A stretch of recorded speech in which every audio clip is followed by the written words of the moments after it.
Welcome to Open Your Reality. What is causing the Mandela effect? What is the Mandela effect?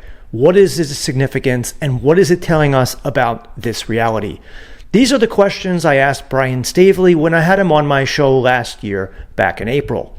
And in this video, I want to play a 10-minute segment with Brian explaining the answers to all of the questions I just asked.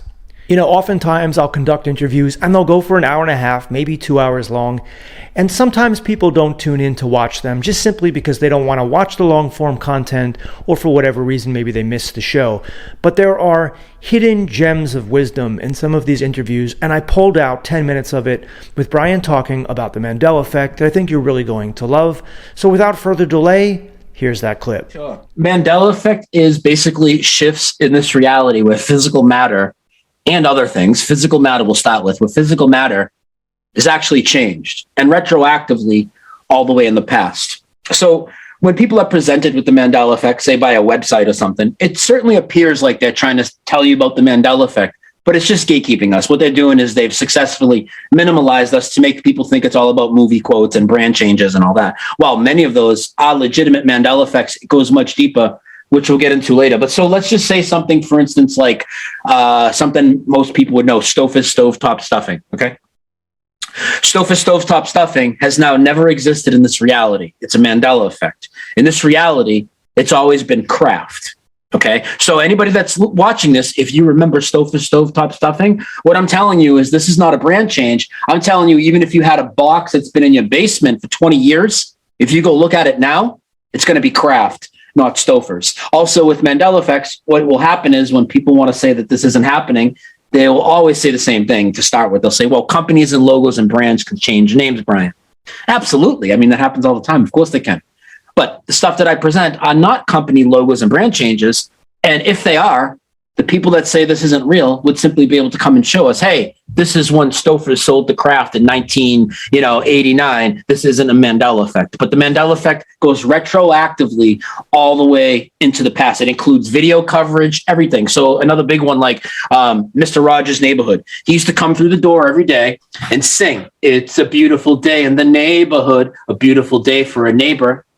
That's not what he says now, never has in this reality.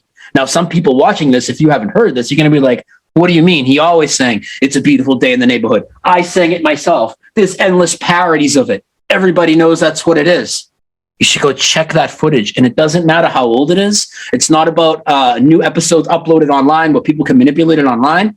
If you have VHS tapes of Mr. Rogers' Neighborhood, which I assure you some people would have, just check them for me. He's going to come through the door and say, "It's a beautiful day in this neighborhood." Right. So it's retroactive changes to reality is basically what it is. And when it happens, official versions of just about almost every official version of something will change. Like, let's just say I give you a song change. Like, here's one. Jewel, "Who Will Save Your Soul?" Who will save your soul? Many people familiar with that. If you listen to that now, she's going to tell you, "Who will save your souls?" Plural. Even though the title's still soul, singular, the actual lyrics coming out of her mouth have changed on the official album, the official video. If you have the official album, pop it in. But the residue, what we call residue of the Mandela effect, physical evidence left over. One example would be the parodies, the cover songs. Go and listen to everybody doing cover songs of Jewel. Everybody says, "Who will save your soul?" Nobody's singing souls. Now, eventually in a few years they will, because that's the current reality. Yeah, always been that way. So anything that I tell you is a Mandela effect, you're still going to want to think, okay, well, it changed at a certain time, and you'll never find evidence of that. No, it's always been this way. Just like you talked about the spelling of turmeric. This is a whole ton of spelling changes. One of the biggest ones is dilemma. So dilemma for so many people was D-I-L-E-M-N-A. Now, if you're not familiar with this, anybody that's listening, okay, dilemma now in this reality has always been spelled D-I-L-E-M-M-A, no silent N. Yet millions of people around the world not only are supposedly misremembering the same word, spelling it wrong, they're also inserting a silent N in a word where it doesn't belong at all. And not only that, people have anchor memories around this. Like, how can you debunk people's anchor memories and say that this isn't something happening? So many people remember intentionally mispronouncing the word dilemma as dilemma so they would know how to spell it in school. Well, I mean, they really aggravate the crap out of me. I mean, I would claim that they haven't done any research into it, but not only that, I'd go right at them. And what I would claim is not only is it not a psyop, you're highly affected. And I could roll over anybody with 100 changes easily. Now, they could come out at the end of it and still say, oh, well, this isn't real, and I was misremembering all these things. But they look ridiculous to say that this isn't happening. Every single person in the world is Mandela affected. And you know why? Because the Mandela effect is just a crappy freaking term for how this reality operates. And we all live in this reality, and the reality is in flux. We're all experiencing it. And if people are honest with themselves, they'll know it's not a psyop. They're affected by so many changes. And we also have incremental changes, which I'm sure we'll get to. But when we see incremental changes in front of us, that also shows us that there's actually more than 2 possibilities, 3 instances of this reality, 4 instances of this reality. So just because you might disagree with, let's say I present 1,000 Mandela effects today, even if you disagreed with 100 of them and you said that's bunk and what about the 900 that just shook you to the core? I think it's been going on since the dawn of time. And I do think that it has increased over time, specifically in the last decade or so. And of course, yes, I know people are definitely more aware of it because they can communicate through all the means that we have now. So that, maybe it was always just as fast and people are just communicating about it now. Maybe it was always changing just as much. If you delve back into some of the ancient cultures, like, the Hindus and some of these other people, they do talk about things relating to reality shifts. So I think this has been talked about since the beginning of time, basically. Most of this is probably coming from the creator itself, but what if we have a part in it and it's kind of like a mass consciousness thing? And that would make a lot of sense of all the things you just said, with more people and all coming together type of thing. Because what if it's our consciousness that's altering some of it, because some of the things that are the most observed are what are indeed changing. Now, I know that skeptics would say, well, that's just because you guys are noticing it because they're the most popular things. No, because after we already have eyes on these, like you brought up the Wizard of Oz, right? And the Scarecrow's gun. Perfect example. That when the Mandela effect started with the Wizard of Oz and the Scarecrow with the gun, right? The Tin Man didn't have a giant wrench at that point. And that movie incrementally changed, and then he got a giant wrench after.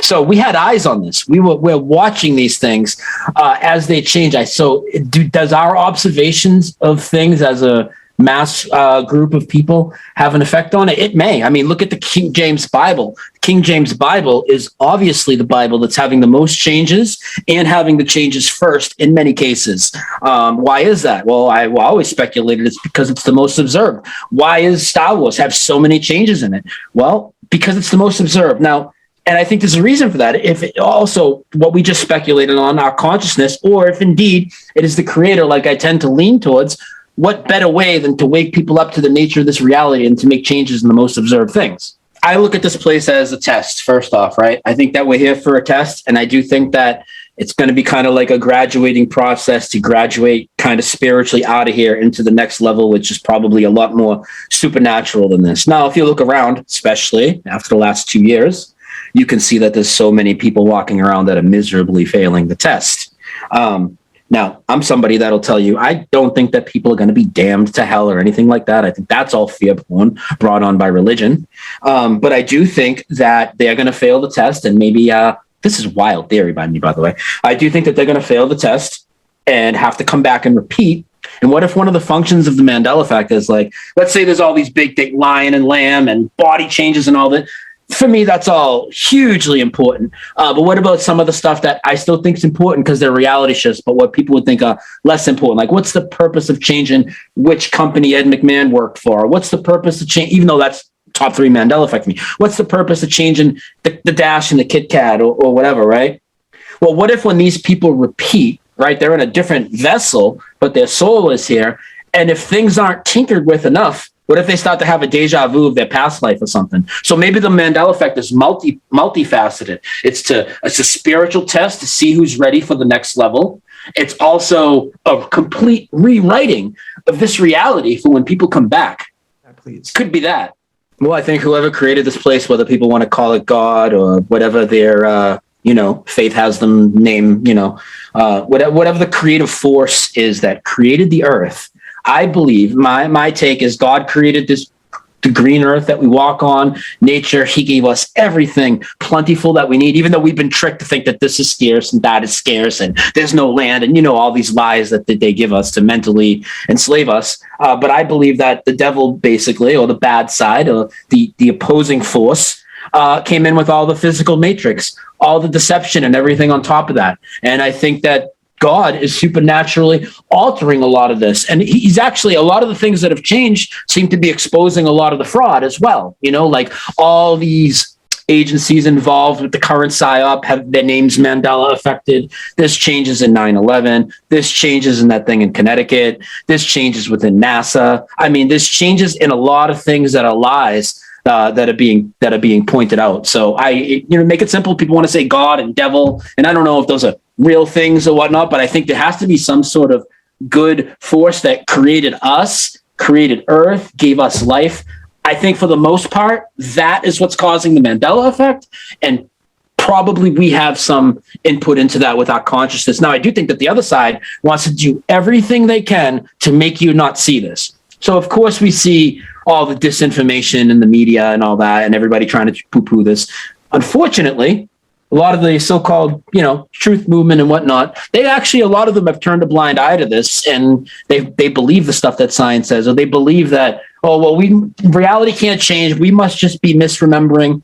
And that's what really frustrates me, because like some of the topics we talked about in the beginning that maybe we'll get to, what I've learned is to not trust what I'm told, trust what I've observed, trust what I've experienced, right? Trust my senses. Well, my memory is a big part of that, as well as my anchor memories and all these things. I'm not throwing that out because science says we're misremembering on a mass scale. It's completely ridiculous. And they never address the residue in these articles. They never address the piles and piles and piles of physical evidence we have for every Mandela effect. And in fact, in many cases, what we remember, the Mandela effect community, if you will, has a lot more evidence of being the reality than actually what is the reality now. Like, go around and look for stained glass windows on churches or songs named after the wolf and the lamb. You're not going to find any. Eventually, I'm going to say we'll find any. Very, very, very, very little. In several years, there'll be more. But look for lion and the lamb, right? Everywhere. It's everywhere. I mean, it's like this. Same thing with Ed McMahon. In this reality, Ed McMahon never worked for Publishers Clearinghouse. They say he's always worked for American Family Publishing. Well, damn near every parody of Ed McMahon, they're talking about Publishers Clearinghouse and never American Family Publishing on all these different sitcoms and everywhere else. And, that's a huge one for me. He's from my hometown. He definitely worked for Publishers Clearinghouse. Now, here's the trick that gets played on people. Well, he worked for American Family Publishing. You have the two companies mixed up. Okay, that's what they're going to tell you. And that's what this current reality says. Like, you can go back, you can look at old videos of him with American Family Publishing now, right? But here's the thing. Why do you have an image in your brain of Ed McMahon going to people's doors with a giant check and balloons? Because in this reality, he didn't do that for American Family Publishing either. He's never done it. He's never gone door to door. But you have that memory. Are you going to throw that memory away because some articles online or science tells you you're all misremembering and it's always been American Family Publishing? Nothing's happening. So even though this interview is more than a year old, I think there's some real hidden gems of wisdom in what Brian said if we want to kind of reveal what the Mandela effect is and what it's trying to tell us. And if you have the means to support the channel, anything helps. There are links below for PayPal and Patreon. Thank you so much. And thank you to all the people who have supported me in the past. It means a lot and it keeps me going, because I'll tell you guys, the shadow banning here on YouTube in the last few months has been horrendous. Even in the last week, 3 out of my last 5 videos failed to reach 1,000 views. And even the shorts that I'm putting out, which should be getting more views, more reach, they've just been bombing like duds. All of them that I've been putting out. And I just don't understand it. Even my best videos nowadays get only about 5,000-6,000 views, and that's rare. That's maybe once or twice a month, considering I am posting a lot. This is video number 31 for the month, and this is the 23rd day. So the numbers have been really bad. Hopefully they will get better, but I think that's just the way YouTube goes. I think they pick and choose who they want to win, and if you're not one of those people, you're not going to get views. They put you away in a little sandbox, or they delete you entirely. That's the censorship we face. Doesn't matter how good I make my videos, doesn't matter what kind of titles and tags I use, what kind of thumbnail, it just doesn't matter. That's how it is with the system. It's quite corrupt. And these injustices go on all the time, as you know. Well, anyway, thank you for tuning in today. I'll see all you guys in the next video, which should be out shortly. Peace.